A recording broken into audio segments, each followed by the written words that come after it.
ಕೇರ್ಪಡದಲ್ಲಿ ಹಿಂದೂ ಧಾರ್ಮಿಕ ಶಿಕ್ಷಣ ಪ್ರಾರಂಭ.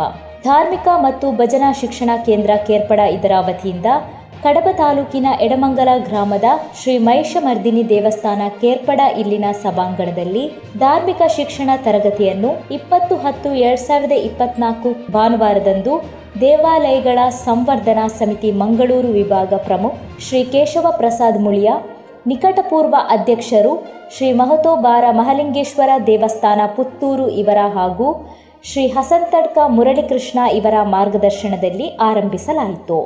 ಸಂಪನ್ಮೂಲ ವ್ಯಕ್ತಿಯಾಗಿ ಶ್ರೀಮತಿ ಕೃಷ್ಣವೇಣಿ ಪ್ರಸಾದ್ ಮುಳಿಯ ಇವರು ದೀಪ ಪ್ರಜ್ವಲನೆಗೊಳಿಸಿ ಕತೆ, ಭಜನೆ ಹಾಗೂ ವಿವಿಧ ಚಟುವಟಿಕೆಗಳ ಮೂಲಕ 100ಕ್ಕೂ ಮಿಕ್ಕಿ ನೊಂದೈತ ವಿದ್ಯಾರ್ಥಿಗಳಿಗೆ ತರಗತಿ ನಡೆಸಿ ಮಾಹಿತಿಯನ್ನು ನೀಡಿದರು.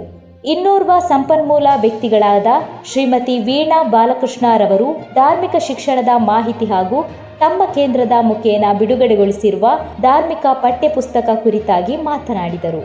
ಈ ಸಂದರ್ಭದಲ್ಲಿ ಧಾರ್ಮಿಕ ಮತ್ತು ಭಜನಾ ಶಿಕ್ಷಣ ಕೇಂದ್ರ ಕೇರ್ಪಡ ಇದರ ಸಂಚಾಲಕರಾದ ವಸಂತ ನಡುಬೈಲು, ಗೌರವಾಧ್ಯಕ್ಷರಾದ ಐತಪ್ಪ ಅಲೆಕ್ಕಾಡಿ ಮತ್ತು ವಸಂತ ಹುದೇರಿ, ಅಧ್ಯಕ್ಷರಾದ ಧ್ರುವಕುಮಾರ್ ಕೇರ್ಪಡ, ಶ್ರೀ ಕ್ಷೇತ್ರ ಕೇರ್ಪಡದ ವ್ಯವಸ್ಥಾಪನಾ ಸಮಿತಿಯ ಸದಸ್ಯರಾದ ರೂಪರಾಜ ರೈ, ಕೇಂದ್ರದ ಸಂಪನ್ಮೂಲ ವ್ಯಕ್ತಿಯಾದ ಸುಹಾಸ್ ಅಲೆಕ್ಕಾಡಿ, ನಿಂತಿಕಲ್ಲು ವಲಯ ಭಜನಾ ಪರಿಷತ್ ಅಧ್ಯಕ್ಷರಾದ ಪದ್ಮನಾಭ ಪೊದೆ, ಸಮಿತಿಯ ಪದಾಧಿಕಾರಿಗಳು ಮತ್ತು ಸದಸ್ಯರು, ಪೋಷಕರು ಉಪಸ್ಥಿತರಿದ್ದರು.